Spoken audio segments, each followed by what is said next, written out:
Breaking news, guys. Breaking news, man. Lil Jon's son is missing. I got the news from my girl, Reality TV, who is from Georgia, by way of Texas. Lil Jon's son walked out of his house one morning with no phone and no shoes and hasn't been seen since. But what's sending chills down everyone's spine right now is footage that just went viral. This video posted by Lil Jon's rivals may have been a disturbing message to his father.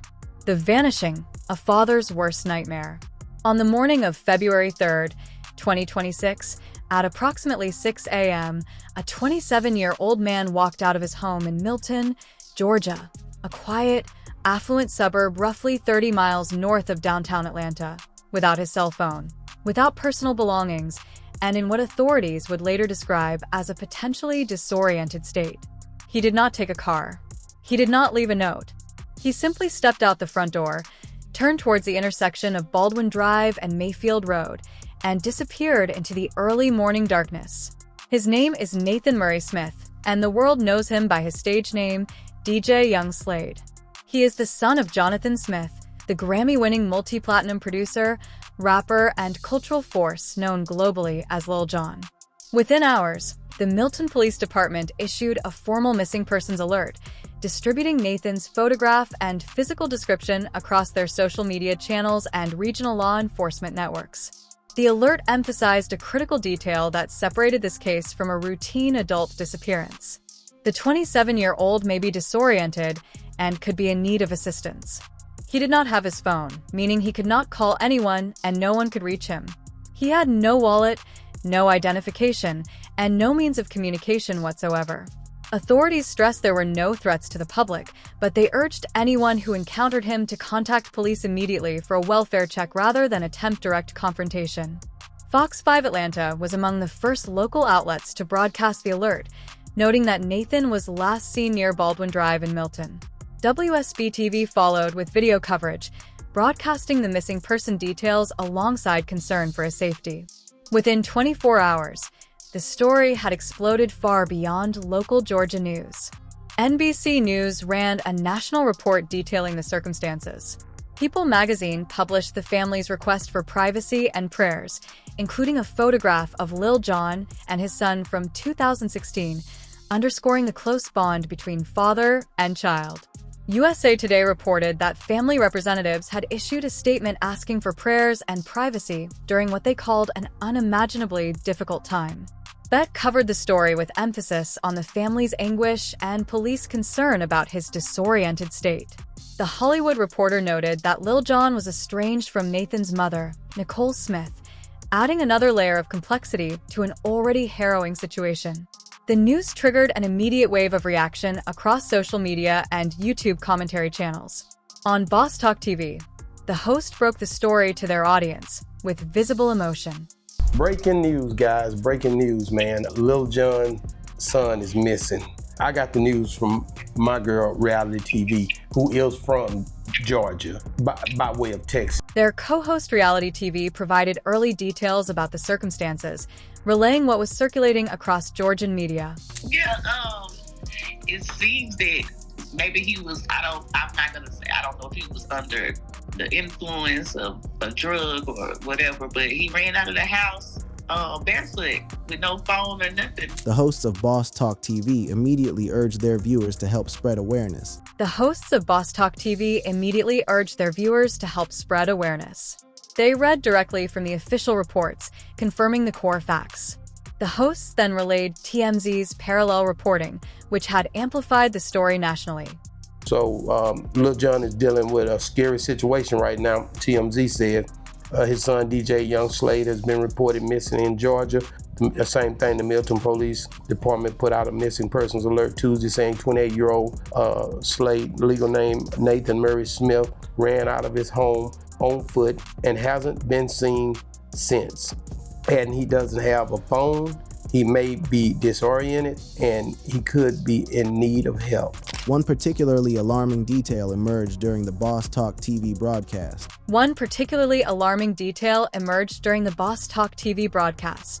Local outlet Rough Draft Atlanta was reporting an active police matter unfolding in Mayfield Park in Milton, the area near where Nathan was last seen. To understand the weight of this disappearance, you need to understand who Nathan Murray Smith actually is. Not just as Lil Jon's son, but as his own person. Born in 1998, Nathan grew up immersed in music from the womb. Lil Jon has shared stories of Nathan kicking during studio sessions while his mother was still pregnant with him. His mother was a dancer, and his father was building the crunk empire that would define a generation of Southern hip-hop.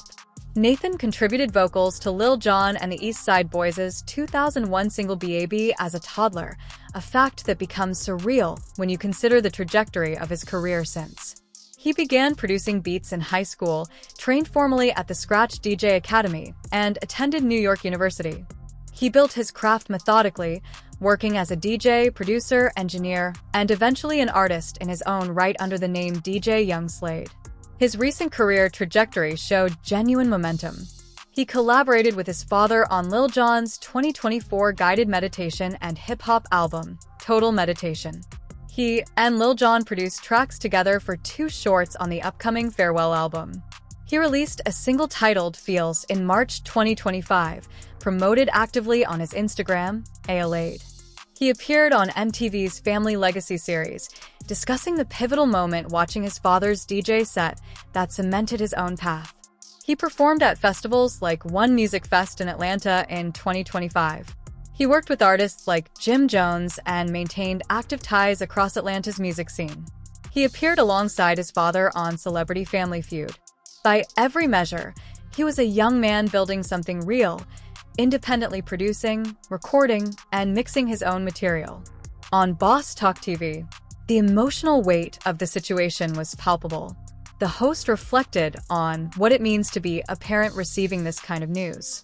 And on the same show earlier in the episode before the breaking news, DJ Young Slade himself had appeared in a previously recorded interview segment discussing what it was like to grow up as Lil Jon's son.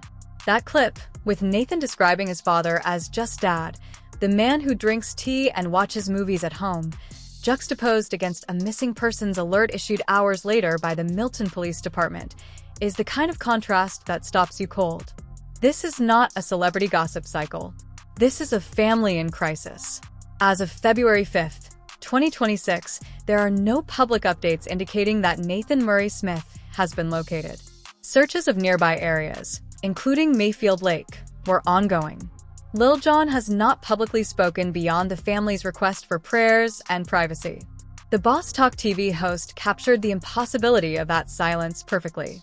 The host then articulated the raw, visceral terror of the situation from a parent's perspective. The agony of knowing your child is out there unreachable and you are powerless to do anything.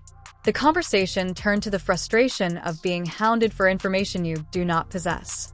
Reality TV offered a broader perspective, pointing out that the prayers should extend beyond just one celebrity's family. Praying for not just Lil Jon missing person, but All of them. missing people, because I know that he's a celebrity and they get, a bigger publicity and all that, but prayers for everybody that's looking for a missing person. Old enemies, new wounds, and the beefs that never die. Now, the title of this video references Lil Jon's Opps, a word that in hip-hop culture refers to opposition, enemies, and rivals. To understand why that word is relevant here, we need to examine the history of conflict surrounding Lil Jon. Even though there is absolutely zero evidence connecting any of these rivalries to Nathan's disappearance, extensive searches across news sources, social media, and hip-hop coverage show no references to any beefs, rivalries, or incidents involving DJ Young Slade personally. This situation is being treated primarily as a welfare and mental health concern rather than a criminal investigation. But the chilling footage that has surfaced, the previously recorded interview of Nathan talking about his father now circulating alongside missing person alerts, lands differently when you understand that Lil Jon has spent decades navigating an industry where rivalries can follow families for generations. Jonathan Smith, aka Lil Jon, emerged from Atlanta's late 1990s and early 2000s crunk scene as its loudest, most dominant force. As the frontman of Lil Jon and the East Side Boys, he produced and performed anthems that defined an era. Get Low, BIA, Throw It Up, his signature ad-libs. Yeah, okay. What became cultural fixtures were parroted by Dave Chappelle and recognized worldwide. He went on to produce Turn Down for What with DJ Snake, won a Grammy, worked across genres from EDM to country, and maintained relevance for over 2 decades. But that kind of dominance in Atlanta's competitive southern rap scene did not come without friction. The most significant documented beef in Lil Jon's career involves Pastor Troy, real name Micah LeVar Troy, a fellow Atlanta rapper who built a devoted following through aggressive independent southern rap.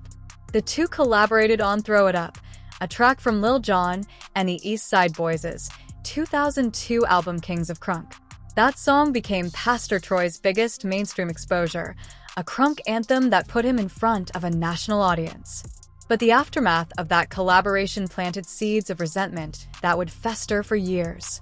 Pastor Troy has spoken in interviews, notably a 2021 Vlad TV appearance, about his frustration with how the collaboration played out.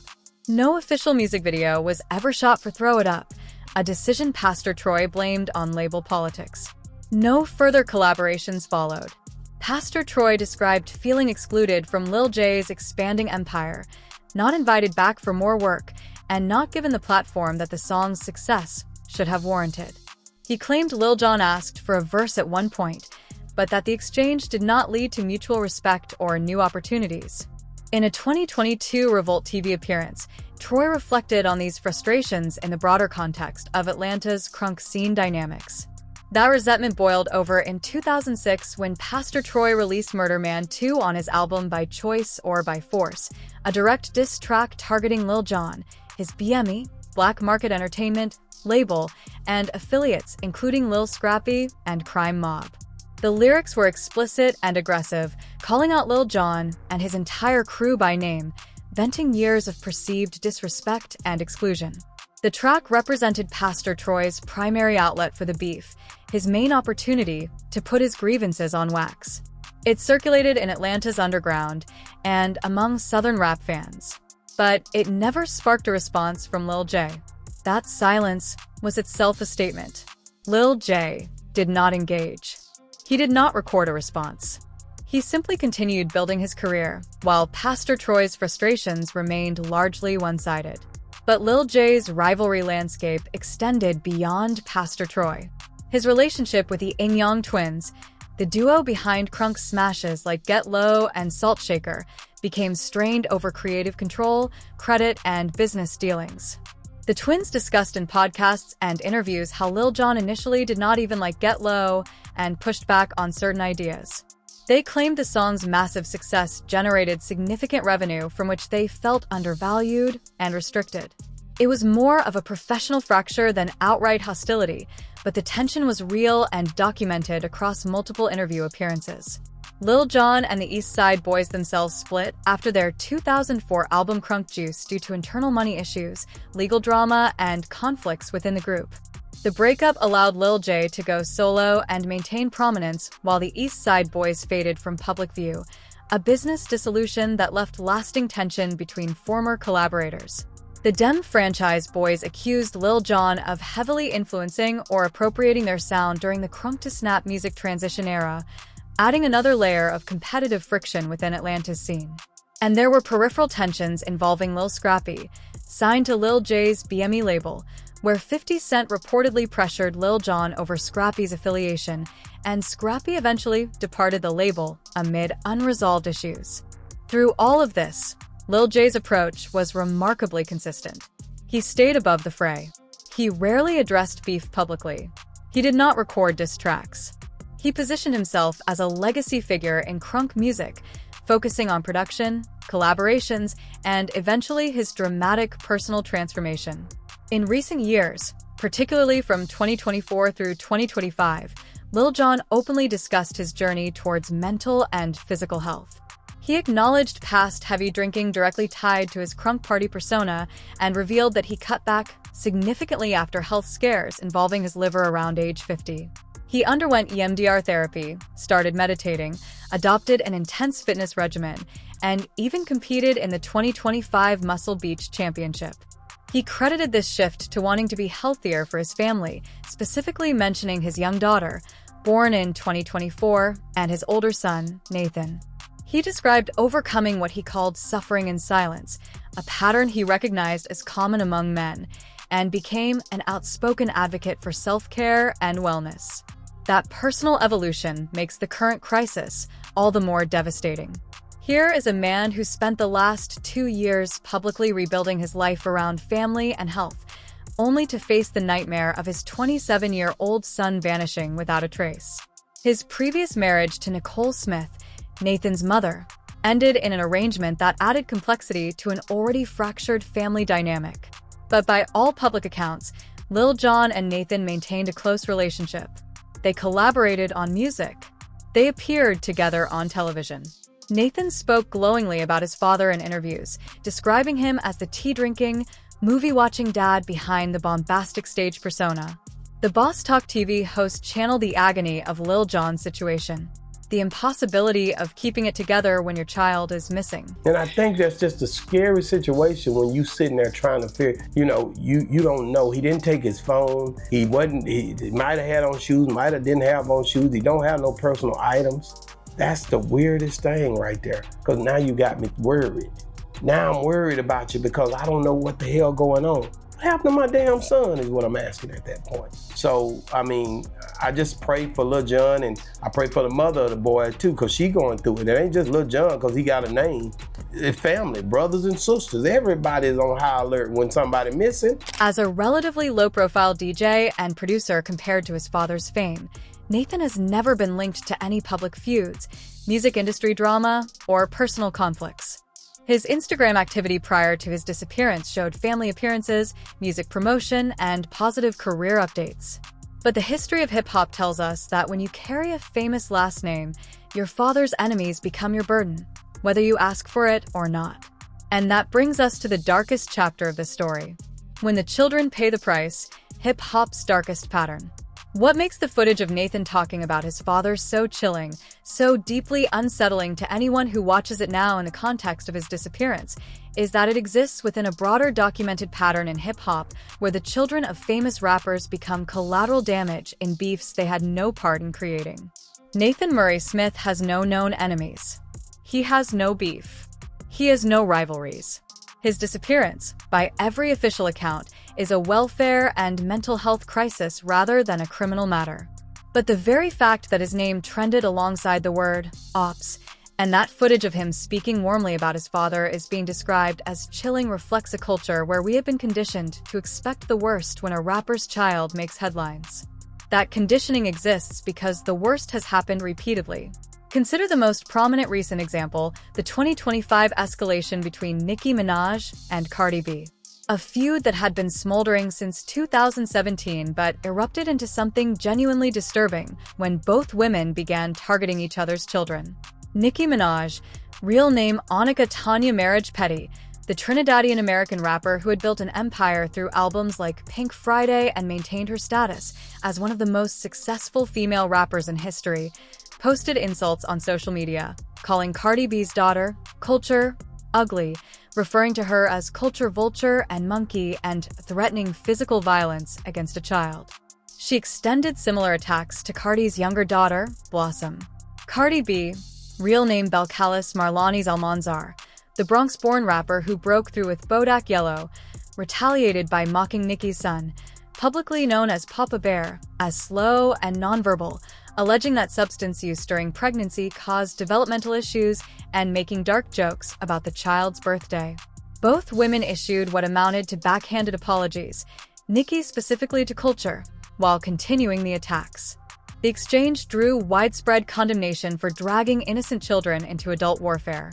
The Drake-Kendrick Lamar feud of 2024 represented perhaps the most sophisticated and devastating deployment of family targeting in modern rap history. Drake's Family Matters alleged that one of Kendrick Lamar's children was fathered by his creative partner, Dave Free, attacking the foundation of Kendrick's family and relationship with fiancée Whitney Alford, while also claiming domestic abuse in their household. Kendrick's response, Meet the Grams, addressed Drake's family members individually, including his young son, Adonis, to whom Kendrick said directly, "I'm sorry that man is your father." The track also alleged the existence of a secret 11-year-old daughter Drake had never publicly acknowledged. Drake denied that claim, but the damage was done. These were not vague references or coded subliminals. These were direct, named attacks on children who had zero involvement in their father's creative or personal rivalry. Children weaponized as instruments of humiliation. The precedent for this had been set years earlier in 2018 when Pusha T released The Story of Adon, a diss track that revealed the existence of Drake's then-hidden son, Adonis, to the entire world. The track accused Drake of being a deadbeat father and featured artwork depicting Drake in blackface. The lyrics urged Adonis to come home, publicly exposing a child's existence as a weapon in a rap beef. That single track forced Drake to publicly acknowledge his son for the first time. A deeply personal family moment hijacked and detonated on a global stage for competitive advantage. It set the template that Kendrick would later follow and expand upon.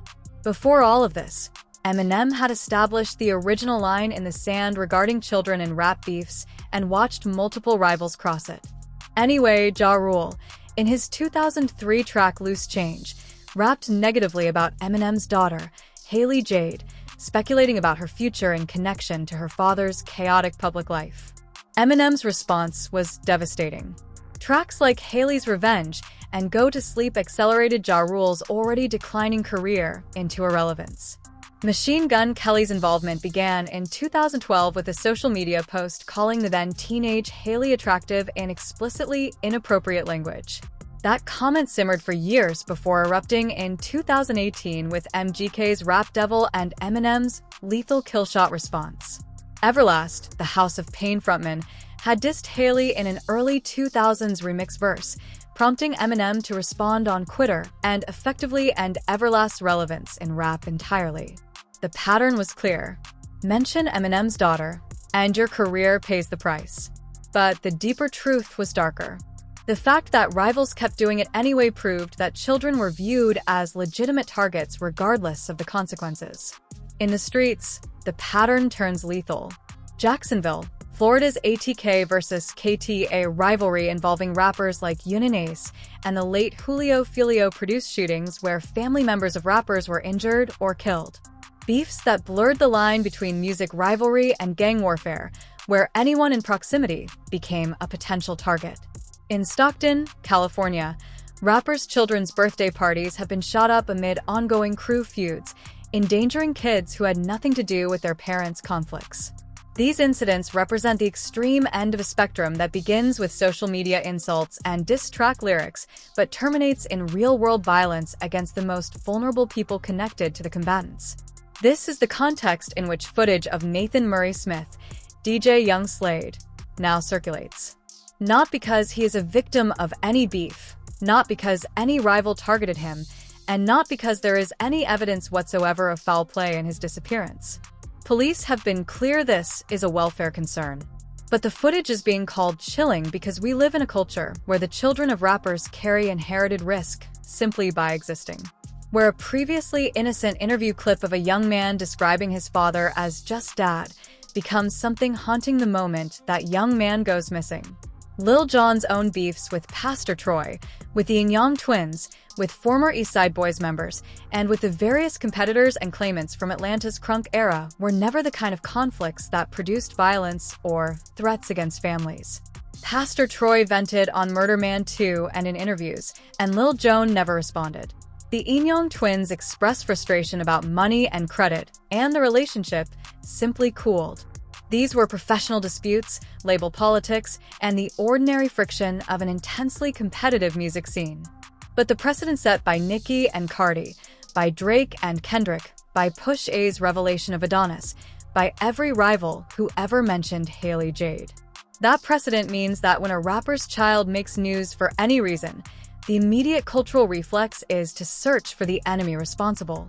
The Boss Talk TV host, in the final moments of his broadcast about Nathan's disappearance, delivered a message that transcended the specifics of this case. That is the real takeaway from this story.